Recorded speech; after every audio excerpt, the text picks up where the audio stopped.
Four bullish meme coins identified by one of the biggest and most successful crypto research funds in the world right now. My investor friend, you're going to want to know this. We reveal deep secrets on choosing bullish memes, how to understand what makes memes viral. We talk about ordinals.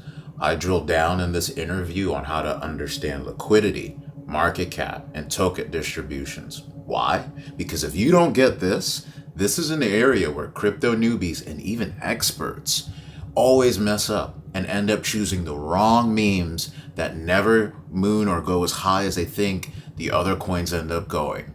So instead of choosing coins that don't move, I don't want that for you. So you get exclusive advice on how to avoid that. And lastly, towards the end, after you understand the formula, we reveal four of the top most bullish memes that we've identified for this cycle right now. Let's get into it. So, one of the questions you guys asked me is, Sama, when are you going to bring some of your friends and some of the sources that you connect with behind the scenes on the channel? And today, you guys are going to get just that. I've got a buddy of mine from the land down under in Australia, works with one of the top brokerages in the world when it comes to crypto. And so, you guys are going to get a special treat in which we dive into a fun conversation about a topic I've talked about over the past couple of months. And I know you guys are kind of waiting, like, when are these freaking altcoins going to get moving, right? What, come on, Bitcoin, do something. And if you've seen the videos on the channel, you know that a move in them is coming. And so what we're going to do is do a deep dive in some of, potentially, not financial advice, some of the more bullish ones this cycle, and a little bit of understanding of the fundamentals behind what makes them bullish. Why are meme coins so interesting? I've talked about the financial astrology behind them as it relates to rebellion and the expansion of that rebellion and the factors behind that energetically. But what about the fundamentals? What are the pros who are in the game looking at that make them bullish on meme coins despite the knowledge of financial astrology? And so we're going to dive into that today with my buddy George from Uptrade. George, how are we doing today, man? I'm fantastic, and yeah, from the land down under. Looking forward to do some traveling over the weekend, as we know, sort of heading to Bali, and yeah, it's a pleasure to have this opportunity to speak with you, Sama, and I'm really excited for this video and to announce our a really exciting partnership. Yeah, man, glad to have you on the channel. I know you've got several memes you want to cover with us, and I know you're taking some time out of this work trip to just kind of share some of your thoughts with us. And, the other day, George and I were talking about how we want to share more about these fundamentals and the research that you guys are doing. And so we'll be doing more of that. It is something that you guys have asked in terms of bringing people on. And so, George, being welcome and gracious to share some of this info. We're just glad to have you on and dive into a fun conversation about memes. They're fun to talk about, right? You're going to be going into Pepe and, Dog with Hat and all these crazy memes. And just what are your thoughts or what are your opinions on why memes are so bullish? I know you and I, like, we were just talking about cashing out in PopCat the other day. But what's your take on the markets and why people are so bullish or interested in them? Yeah, that's a really good question. I think I'll preface that as well by sort of a bit of an introduction about myself. So yeah, I'm one of the senior brokers at Uptrade. Think of us as like a traditional stockbroker, but in the crypto world. And personally myself, yeah, I'm really excited about the opportunity in crypto. I've been in the space for quite a long time now, about 7 or 8 years, and been through a few market cycles. And I think context is really important here to answer that question because, in the past, we've had, maybe in the 2017, 2021 cycles, we had, maybe one or two meme coins really pop off. We had, it was Doge, Shiba Inu, a Yeah. couple of others. And then now in 2024, we've had this amazing, monstrous amount of meme coins in the space, and there's ones launching every single day. And I guess the psychology behind that is kind of interesting, and I think it really is. It's a way of people saying that traditionally we've had a lot of projects that are really, really strong from a utility standpoint really do well. And I think now that, BlackRock and Fidelity and all the big asset managers are getting involved in crypto, I think it's like the crypto enthusiasts' way of saying, hey, Suits, you want to come play in our world? Come buy these assets, come buy Pepe, come buy Brett, come buy Whiff. Yeah. And we know that these institutions are going to struggle getting this on their balance sheets and trying to get that through their compliance checks because they have no utility. And so, from a psychological standpoint, it's this kind of rebellion between the suits and the crypto investors as we emerge those two worlds. And I think it's kind of like back in the day when classical music was getting disturbed by punk rock, and when those two scenes collided, and then this nice evolution and music came together. And I think that's kind of what we're seeing now is a bit of rebellion from the crypto enthusiasts. I don't know. That's how I see it. Summer, how would you see it? Man, you said a couple of interesting things there that I can unpack. Like first of all, you have been in the space for about 7, 8 years, so you've seen the transition from there being a few memes to a bunch. And in my private newsletter, this is a warning I've given people in the sense of if you look at what happened with the dot-com bubble, you went from having just a few search engines, which were actually useful, to people just speculating on, oh, I'll buy this domain name or this search engine.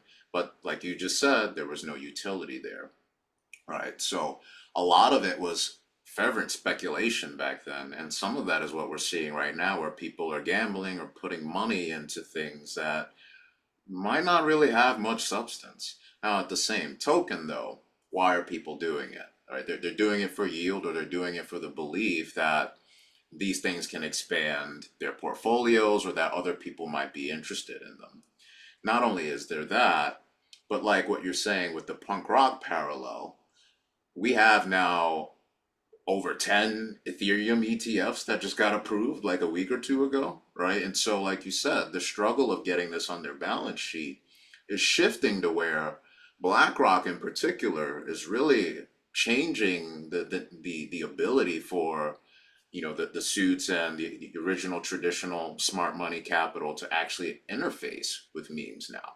So some of this could be speculators kind of front running that or putting money into areas where they know the suits can't get to quite yet, but through their bringing in capital through Ethereum ETFs will eventually push their positions higher. So it's a bit of a risk, it's a bit of a gamble, and this is something I've talked about in the sense of these positions might move really quickly. So if you get into a meme, these aren't necessarily things to be married to. Watch and eye your portfolios carefully. And that's something that you guys do a lot in terms of the research of understanding sentiment.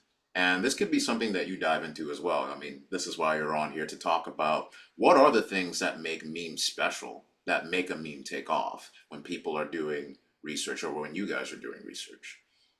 Yeah, it's a really good question. And a few of the things that we look at are, the virality of the meme, the authenticity of it. So we look at, is it something that's been forced from a cultural perspective? Is it natural? Has it been community driven? And we look at things like the tokenomics. Is it been a fair launch or a fair distribution in the market? Or is there a tokenomics schedule which favors, the teams that are behind this?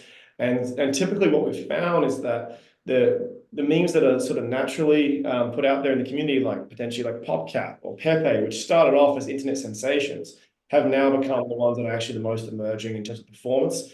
And they're typically the key indicators we look for. We also look for a social sentiment score on Twitter and some of the sources that we look at to determine, who's behind them in terms of popular KOLs or big, opinion leaders that are out there.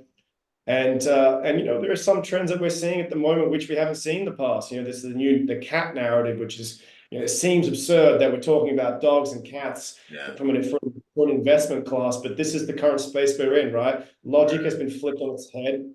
What's logical is actually illogical, and we just have to go with the waves, and that's just crypto. We just ride the wave. So that's something what we're seeing is that cat tokens could emerge as the next best trend. I'm not saying that's going to happen, but it seems to be currently taking up a lot of mind share in the Twitter sphere and or what we call X. But yeah, that's some of the metrics we look at. It isn't too in detailed. A big one actually that I just remembered now is the number of token holders Okay. So the number of new wallet addresses that are holding, if that's showing a bullish trajectory, typically that means there's large interest from the community to start acquiring and holding these. So despite price falling down and there's user, I guess, holder growth, it kind of shows you what's really happening behind the scenes, because price is just one metric. There's of course many Right. other indicators we can look into, and so we help bring this data to the forefront and help bring this information to our community and to people like Summer, and we have a bit of fun with it. Yeah. They're fun, man. They're fun. One of the things I want to do is break some of what you said down as if, we're five, because I do have some viewers of the channel who they're pretty savvy. They're pretty smart investors, but there are a few whom I think they have that gambling itch and they're just trying to learn. It's easy for them to get pulled into more the emotional sentiment of what's happening in the crypto space, which is why I think some of these memes like dogs and cats do so well, is they're pulling on the sentimentality of what people love in the short term, but you why are you in the space to begin with? It's to make yield. So some of the things you pointed out is virality. How popular is this going to be? Sentiment. You've talked about how that relates to how much people are posting on social media about a particular coin. Now, distributions is something I think the average investor entering the crypto space is not aware of. Can you talk a little bit more about how distributions affect the types of memes that you guys recommend to your clients? So by distribution, are you referring to the distribution of the token holdings or the wallet Yes, holdings? yeah, that in particular. I don't think that's a topic a lot of new investors are familiar with. Yeah, I think distribution is very important to look at. You know, how much of of circulating supply are being held by a few wallets. If it's quite a distributed meme and there's quite a distributed holdings in the space, it's really reflective of not a large portion of the supply is held by a small amount of individuals. We also look at that versus the amount of liquidity in the protocol. So, for an example, back in the day, Brett had a very low amount of liquidity and it was easily pumped up or down, despite quite a large market capitalization.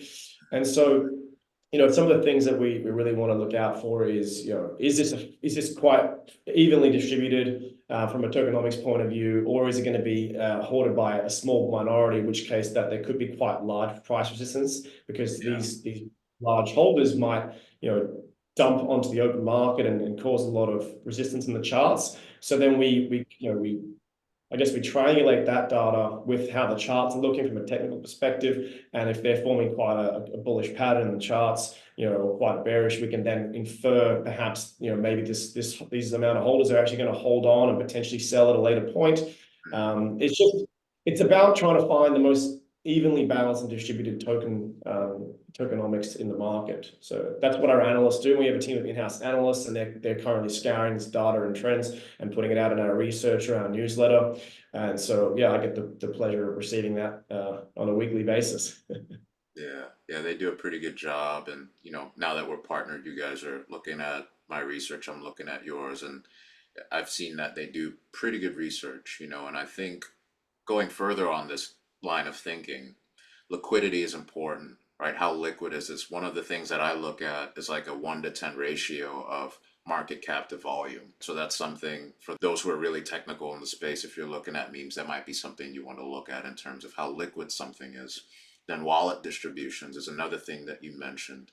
Let's keep going with this. What are some signs that show you a meme is not to be invested in?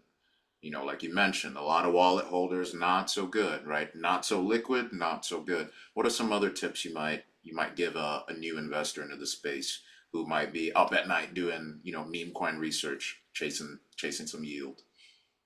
Yeah, it's a good question. I think the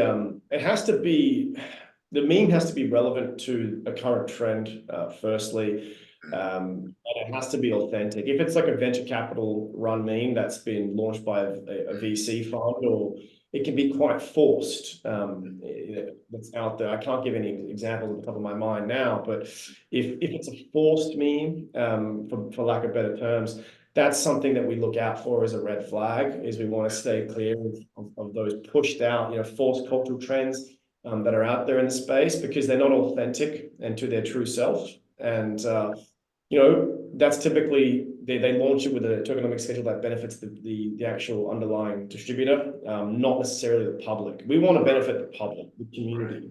That's in the ethos of decentralization. So the more decentralized a protocol is, or the more decentralized a meme is, Mhm. then that's what we consider a good, successful Yeah. emergent token. I think that's why Doge is really loved, despite the fact that it is a dog and people are questioning about the utility or whatever. Been around a long time and there is some authenticity to it. It's been interesting to watch the political coins move, right? Like Joe Biden and all those coins, like he drops out of the race and you see the token doing the same thing, right? So part of this is asking yourself, how are people going to respond to what I'm investing in terms of an authentic relationship or an authentic connection or viewpoint as to what's happening in the world. Narrative is incredibly important, not only with memes, but in all investing. All investing. You see this even on the larger scale with Trump in Taiwan saying that Taiwan should pay America to defend itself from China, and then the semiconductors drop. So narrative is always, always, always affecting investors, whether we're looking at memes and crypto, which is a smaller market, or even the larger, broader market as well. So that's a really good point that you made there in terms of authenticity and how that affects virality.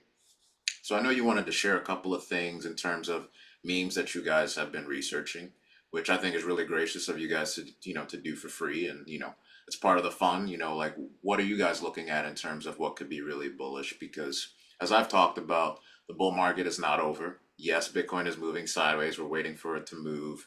And there might even be a bit of a pullback going into August, which I've talked about in a video. But after that, after pullbacks, we move higher, right? So, what are the things that you guys might be eyeing during said pullback if we get one?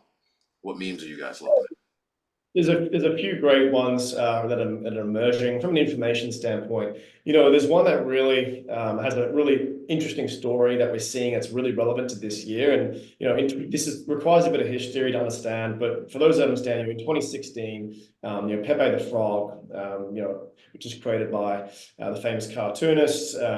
He was originally a harmless cartoon character, and I guess in 2016 he became a symbol of the far right, alt-right movement. And that was particularly during Donald Trump's presidential campaign.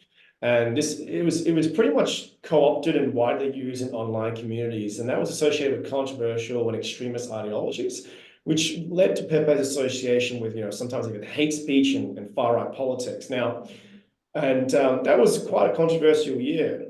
Um, so if you look at it from this year as well, we have Trump, the most likely candidate, looking likely for the end of year election.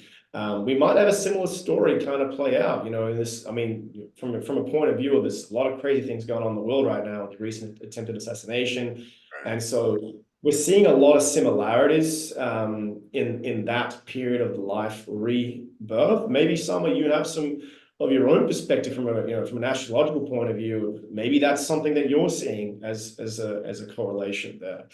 It's But interesting because 2016 was a Saturn square Jupiter year, and that was a year where Trump was not supposed to win, and he did.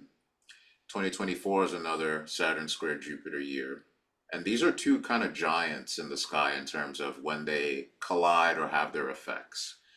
And so he probably wasn't supposed to survive that assassination attempt either. And yet here he is. So I'm not saying that to say he's going to win, but there are some similar configurations to 2016 that would point to them.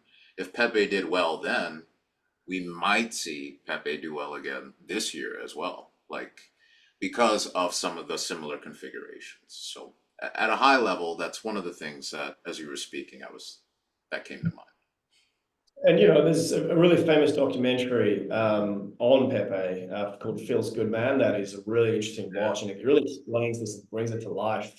And I think it's phenomenal. This is the first time ever in history where people used to just post a meme on the internet to express how they're feeling, whether they're happy, sad, angry, and now for the That's how I first time. remember Pepe. And then I remember this shift from people on the left saying it was an alt-right thing. And I was like, whoa, this is not the meme I remember it being. I just remember this being posted when People felt good about something or felt bad about something. So it's interesting how cultural narratives shift and how they can even be involved in politics, and how then the narrative or the energy of people being so charged emotionally with political ideas or activity can then relate to market activity. And so that goes then again to that theme of virality. How much are people talking about this? What is the sentiment? I mean, if we're being honest, people think that frog's adorable. I did, so I mean, the emotions matter, and narrative and sentiment really matter in how people are investing. But again, it's part of having the foresight of how are people going to respond to this and positioning yourself accordingly, rather than getting caught up in the emotions and sentiment yourself and forgetting that you have a portfolio to manage. That's not what this conversation's about. Right? Absolutely. Absolutely. And it's one of those things, right? Well, as silly as it is, this year is a leap year, and people saying that, Pepe might jump, or the frog might jump. So it's just a bit of a fun passing joke, but that's what memes really are. They're just a fun speculative alternative to more conventional and potentially regulated assets. So that's one that we're having a close eye on. It has a lot of internet culture and appeal. And I think that culture and historical trends are going to be super important this cycle, especially if we're getting potentially what people are saying, a meme coin super cycle. If that's the overarching trend, then it's going to be really important to study culture, history, and it's going to be able to help you to distinguish which Well, I ones want to go are back fake. to something you, sorry to cut you off. I want to go back to something you said earlier, though, about how there's way more memes in the space now than when you and I first got into crypto, which speaks to the importance of picking the right ones, because there are software and website where you can go make a meme right now. And whether it's on Solana or on Base, right, it's more than ever before, which creates dilution. It creates a spread of money going into coins that, again, have no utility. So, listening carefully to the research that George is providing here, again, none of this is financial advice, but it could be really useful to pick the right ones, which is more important now for this potential meme super cycle than in the past, where there weren't that many to pick from, or Doge was or Shiba were the obvious picks, right? So, please tell us more about the ones you guys have been researching. Yeah, so we look at, I guess, emerging trends. A lot of that is currently we look at from an overarching blockchain perspective, which blockchain, the layer ones, are leading the charge when it comes to supporting that meme coin infrastructure. And it looks like Solana as an infrastructure is really supportive. It's got high scalability. It has a lot. It has the ability to process a large number of transactions that are really affordable, which is a really good infrastructure for meme coins, where you need lots of volume, buying and selling. Quite an infrastructure that's supportive of that. Whereas Ethereum is suitable for institutional kind of players, where they can afford the gas fees. And so an emerging narrative that we're seeing is the Base network is a layer 2 scaling solution that's built on Ethereum by Coinbase. And it's pretty much offering a scalable and a cost-efficient environment for decentralized applications and transactions. And Coinbase wants to leverage its large user base. They consist of over about 100 million users, and they want to transition them to the Base network. So this is intended to enhance user experience by providing faster and cheaper transactions while expanding Ethereum's ecosystem, usability, and adoption. And I guess the idea is that we look at each of the trending memes on each of those networks. So for the Base network, the number one meme coin on that network currently is Brett, which is Pepe's best friend in the series. And so there's some interesting, I guess, advancements that's happening there, where the Base network could be slightly taking a little bit of market share from Solana when it comes to number of users on the network. So I think it's going to be an interesting clash between those two blockchains for competing market share. I don't know who's going to win, but they'll be definitely competing against and I'm trying to absorb TVL. So not TVL, but just mind share from Ethereum. And so what we do is we look at each of the individual blockchain layers, which memes are the most trending and popular of each chain. And so a big controversial one, not controversial, but interesting, is Dog with Hat, which Elon Musk at one point posted and tweets about sometimes, a meme-based crypto that just came from a dog wearing a hat, and Yeah. it was a meme on Twitter, and it gained traction, and it seems to be the number one meme coin on the Solana network. It's got a highly active and engaged network. They're trying to put Elon Musk in the Las Vegas, sorry, not Elon Musk, but the dog with hat in the Las Vegas sphere, I saw and that. so there's a lot of yeah, interesting trends there. Um, yeah, Yeah. very, very interesting. Also seeing these two blockchains kind of compete for the number one meme space, like you said, very interesting to see how that will play out for sure. Yeah. So you mentioned a few there, Brett, Dog with Hat, and how that relates to Pepe. And the research behind it, I think, is what really makes what you guys at Uptrade do special. So appreciate you, coming on and share that. And I know there's a couple more you guys were looking at as well. And what are your thoughts on the other blockchains as well?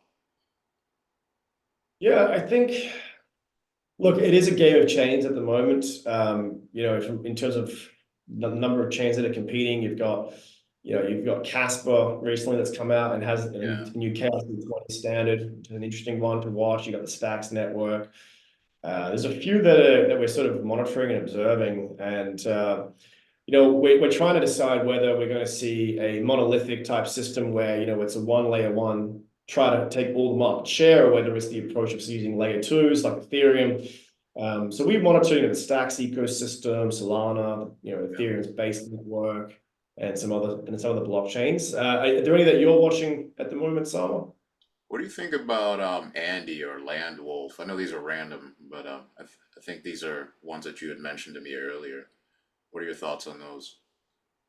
Yeah, they're sort of the secondary tier characters in the Pepe story, for the boys club, as we call the cultural trend that Matt Fury created quite a long time ago. And so they're just Pepe's bodies. They each have their own unique characteristics, and I think people might buy into the boys club hype and potentially try to expose themselves to that narrative, and that could continue and emerge in popularity. It's just pretty much, part of that cultural trend around Pepe, Brett, Andy, and Lamb Wolf, and they each play different roles in the series. A really important one that I think is quite interesting is NPC, which has been Mm, posted by Elon Musk.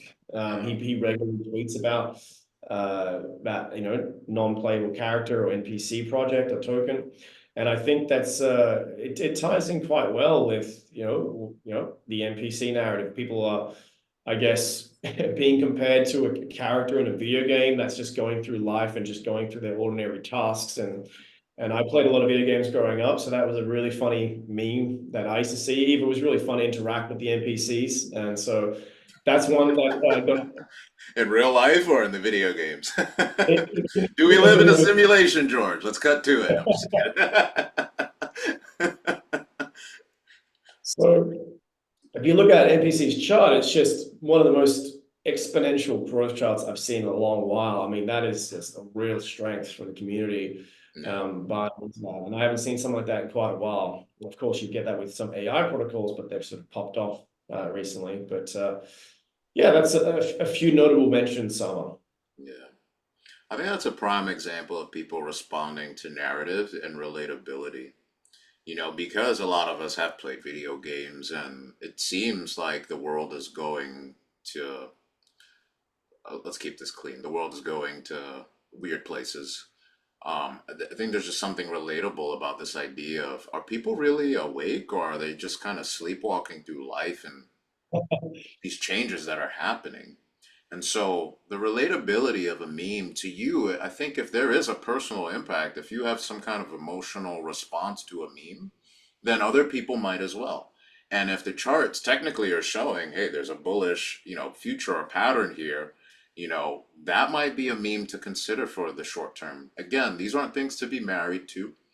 They're by and large have no utility. And so if there's no utility behind it, then it's about using, again, none of this is financial advice. It's about using a portion of your portfolio where you have extra cash to have fun with, right? To see where things can go, right? This is not a video about putting your life savings into Andy or NPC or any of these things, right? At least that's just my perspective.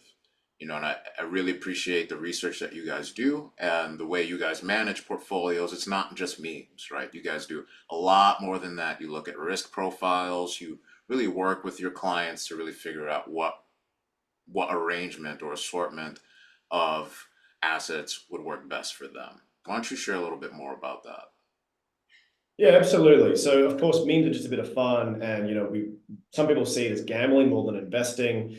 And as you said, some you only ever put a very small, minute amount into the market. Of course, it's high risk, high reward, and typically, the whole crypto world is high risk. It's a very volatile asset class. It's emerging, so it's something that we should take in a very calculated way, as you would with any other asset. But I guess in terms of what we do, and we really try to empower people with information, right? So we want to give people the information that they need, the data and analysis from a fundamental point of view, from a technical point of view, from what's trending in terms of the narratives. We look at people's risk appetites and their goals, and I guess based off what you tell us as a client or as an individual, we present some emerging tokens that are out there for you to consider. We help shortlist that because there's thousands of cryptocurrencies that are out there in the world. They just keep growing day by day, and we really just try to keep it very compact. Get you the right information you need to make the right decisions, and that could be whether it's an example of, hey, these are the narratives that we see in the space. We see GameFi, AI, real world assets. We see layer ones. Um, you know, Yeah. there's so many real world assets. It's something that's emerging, and we try to understand what people resonate with most and what they don't resonate with most, and then we create a shortlist based of that. Because ultimately, this space can be so challenging and confusing, and most people actually lose more than they win Yeah. because they don't have the right information. And that's one challenge. We see it's so hard for people to get money into the market these days. Banks are making it harder for us at the moment Used to to be have so financial. much easier. Now it's KYC everywhere. Yeah. Yeah. And we want to have financial freedom. I think everyone does, and the banks are making a little bit of a challenge. So, I started working in this brokerage because I believe in what we do, and we're generally trying to help people, safely get funds into the market. Typically $10,000 upwards. We trade thousands of different assets across dozens of exchanges, across many fiat currencies. The US dollar, the Australian dollar, Canadian dollar. And we've got customers from all over Australia, New Zealand, Canada, US, and Europe. I guess we help people with their strategy, building and maintaining their portfolios to have some clear success and help them reach their financial goals. And we've had stories of clients that have come to us that have said that have sold millions of dollars, and they had their bank accounts closed down internationally, and because of our banking structure, we're able to facilitate that quite seamlessly. It's a pretty white glove service. Um, we have a research arm that puts out all the content, which I've mentioned earlier in the call. And if you want to subscribe to our content, please click the link below. It's right now it's free and it's really valuable. Our analysts produce some high caliber stuff, and I really mean that because in being in the space for 8 years, you know what's good, you know what's bad, Yeah. Yeah. and so alternative, if you'd like to speak to me, I mentioned earlier in the call, I am a senior broker here at Uptrade, and I'd love to have a chat. Doesn't matter if you're new to investing crypto, or you don't know where to start, or you're a seasoned investor, which I know some of your viewers are, some are, they're quite seasoned. Even getting a second opinion or a free portfolio analysis, just to make sure you don't have any blind spots, and would love to have a chat with you. Awesome. Awesome. Yeah, man. Take a look in the comment section because I'm sure there'll be plenty. Some will probably just have curiosities about different opinions on memes or just different topics about what you guys might want me and George to discuss in the future in terms of what Uptrade is looking at in terms of research. We are thinking that, again, we want to bring in more of the fundamentals in terms of research, right? I do technicals and financial astrology, obviously, but these guys do a lot of deep fundamental research that I have become a fan of. And again, we're sharing this information. So your thoughts, your comments for George, put them down below. Again, there's a link there if you'd like to contact him. And yeah, more to come. Anything you'd like to Absolutely. share, George? Yeah, absolutely. And as part of the exciting partnership with Sama and his community, your community, I guess anyone who wants to sign up, through the link will be able to receive a 30% discount for the lifetime of their trading fees. It's a limited time offer for Sama's viewers. If you want to get some tools in your arsenal, and come and contact us for a consultation. It's free, and we can see how we can help you as part of your financial success. Awesome. All right, we'll wrap it up there. I'll throw you one quick question, which kind of brings it back to the crypto space.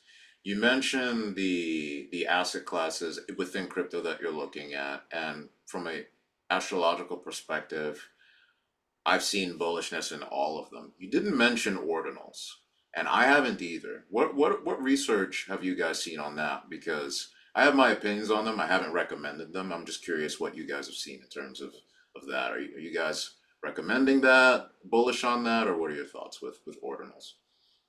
I think, there seems to be, you see, ordinals resemble to me what NFTs were in 2021. Same kind of concept, but I think people are getting their NFT buzz through memes. Mm, They're kind of getting that satisfaction through owning the meme coin. Now, the thing is that we could potentially still be early in this cycle. That might change. Ordinals might emerge and potentially be that next trend that comes up off the back of that. Now, we did see a lot of the BRC20 hype die down. It had its initial tick up, and it looks like it's just died down in the yeah. Bitcoin DeFi ecosystem. And Mm, you can see that in the chart. There's just not a lot of interest for projects that are facilitating that ecosystem, like Stacks. Stacks is one of those that is trying to get a lot of DeFi applications built on Bitcoin. It's not really, the Stacks chart looks quite bearish to me, yeah. right? Yeah. So I look at the technicals to determine what the trend will be. Now, could ordinals pick back up and people start to gamble again potentially? Right. And Um, we're not done with this bull cycle, so that's a good point, but it's just interesting that we both haven't mentioned them, and so, but we haven't talked about it, so I just figured I'd put you on the spot. But we're in agreement there, man. I think there's more bullish things to look at. So again, these guys Absolutely. do good research, and if you want to contact George, there's a link down below, and more to come, you guys. More to come. Fantastic. Hey, it was a pleasure to do this video with you, Sama, and to hopefully get to see some of your faces soon and really add value to your journey. Awesome. Thanks for coming on, George. We'll do more soon. Sounds good. All right.